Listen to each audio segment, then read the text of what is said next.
This is how football helmets have evolved exponentially over the past few years. This is episode 5 of Inside the World's Most Famous Helmet Lab. Last year, I got an exclusive tour from Dr. Barry Miller himself, and what I saw there will change the way you think about helmet safety.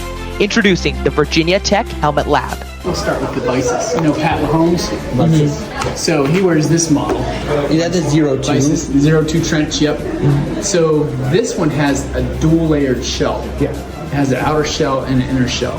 You want the helmet to decouple from your head. So in other words, you want the helmet to move independently of your head, even if it's just for half a millisecond.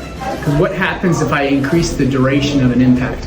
What does the shape of the curve look like? Flatter, yeah. Right, and if we can flatten this, right, so if we increase the duration, this peak's not going to go like this, right? The time, this whole thing will be flattened. The energy under the curve will be the same, but we don't want these rapid head accelerations. We like to draw it out. Kind of like the crumple zone in your car, right? If you get in an accident, the car starts the bumper, crumple zone, all starts to absorb energy before it moves you, the driver. That's what we want. We want the helmet to start to decouple. The Axiom. So this is one of the newer ones. They went away from this. This was the one they were using before. Riddell SpeedFlex Diamond, 3D printed interior padding materials. Oh, it has the honeycomb here, right? Yep. Almost all of them have some sort of honeycomb type geometry. So why is that? Well, here's my philosophy. So if you have a continuous surface, like some sort of, like this.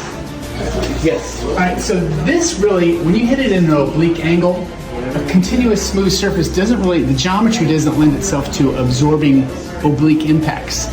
But when it's, shaped like this, and lots of these, right, anytime you hit it, I think you have the ability to bend and twist and absorb that energy in an oblique manner. And so I think the geometries tend to, do better than some sort of solid surface. Even though if it's thick enough and compliant enough, it probably does okay, but I just think mechanically speaking, it works better.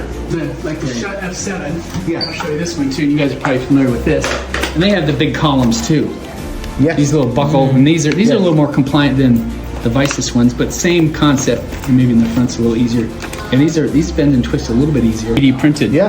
This piece back here, so stiff, but obviously the geometry, kind of those honeycomb structures seem to be the way things are moving right now. Over the next couple weeks, I'm sharing previously unreleased footage of the Virginia Tech Helmet Lab from my visit. And we're ending that series with a bang, where you'll find out everything you ever wanted to know about helmet safety. Are helmets safe? How do you know which one to buy? How do you test them? And where is the field of traumatic brain injury prevention headed? So stay tuned on the Sports Medicine channel.